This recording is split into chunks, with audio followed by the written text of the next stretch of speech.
Hi, my name is Dr. Robyn Littlewood and I'm the Chief Executive of Health and Wellbeing Queensland, and we are here to ensure that we can support a healthier Queensland. Health and Wellbeing Queensland has got a great big job.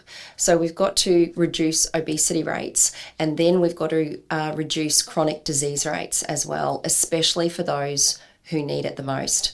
We've got to target so many things at once. So we've got to think about diet and exercise and stigma and health promotion and prevention all at the same time in a completely joined up way. For us, we really target those in really remote communities. We target those in our schools. We target kids. Prevention and kids just actually go together. My name is Fiona Nave. I work at Health and Wellbeing Queensland as the Principal Lead in the first 2,000 days. Health and Wellbeing Queensland is the state's prevention agency. I have a background as a paediatric dietitian and I am an APD or an advanced practising dietitian. I have worked across health and the education sector to help children and families towards better health. The first 2,000 days is considered critical for prevention of chronic disease across the lifespan. As the state's prevention agency, Health and Wellbeing Queensland see the importance of supporting kids to stay healthy across the first 2,000 days. We see an important role in helping our clinicians to build their capability in prevention across the first 2,000 days.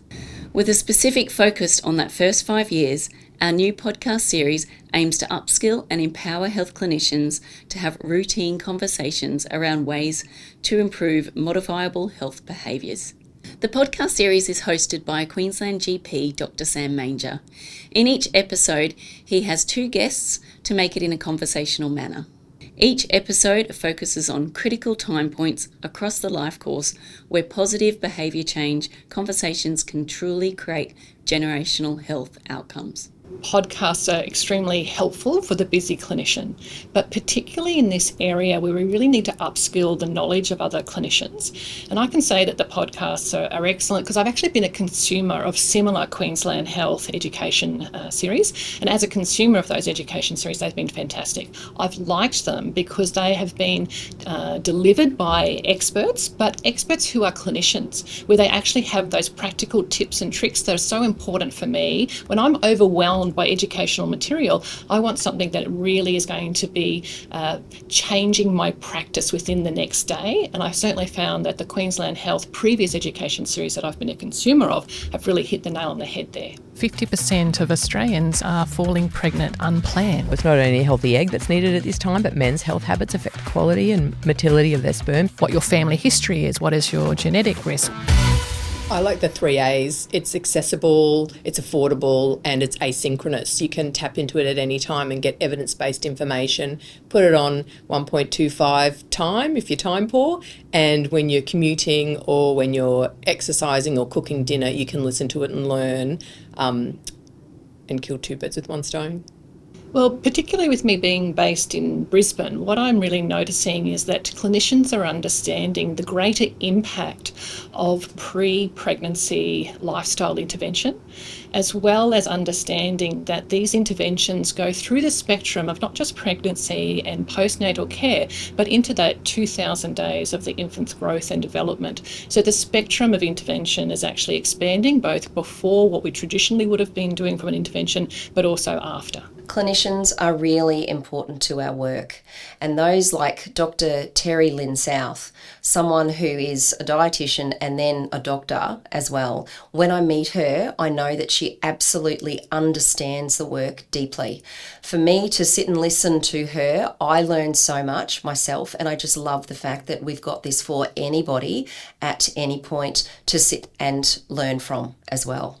I wish that they would discuss fruit and vegetables more. It seems very boring. Fruit and vegetables, our mothers told us to eat 2 and 5, and it seems so easy, but it's not done. And so talking to people about the how to do it and the why it's important, and we know it's really good for gut health, reducing inflammation. It gives us folic acid and iodine when we're pregnant. But finding out what people eat, what people like, and how they can fit it more in their day, whether it's adding more scoops when they're having it or finding times in the day when they could be having it, and replacing, we talk about them as nature's treats. So when you're hungry, sometimes your body just needs that hit, and I know we want to reach for the sugar, but reaching for nature's treats like fruit or vegetables will hit that craving and hit the health goals as well.